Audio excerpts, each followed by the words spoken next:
Des conseils de recruteurs pour déjouer les pièges de la discrimination. C'était aujourd'hui à Strasbourg, reportage de Thibaut Cordier.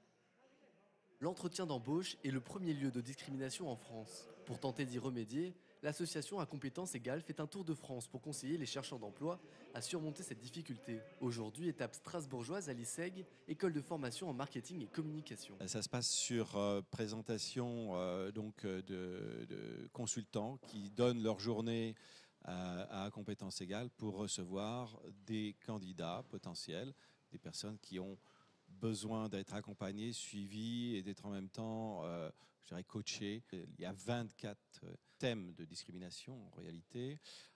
Et le premier, c'est l'âge, c'est le sexe.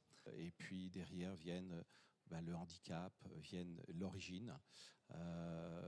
Mais c'est véritablement aujourd'hui la seniorité qui est malheureusement pas toujours entendue, reconnue.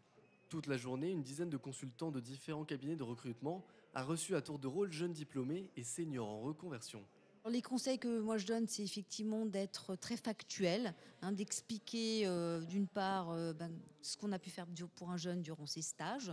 J'ai donné aussi des conseils de préparation, comment est-ce qu'on peut se préparer quand on va en entretien, qu'est-ce qu'il faut dire et pas dire. Lorsqu'on sort de ses études, les cycles de formation ou les parcours de formation préparent pas forcément les jeunes à cela. Et puis quand on est sorti, quand on a un certain âge, on sait peut-être plus vendre. Au total, 30 personnes seront venues demander conseil à ces professionnels. En France, 40% des entretiens d'embauche sont discriminés.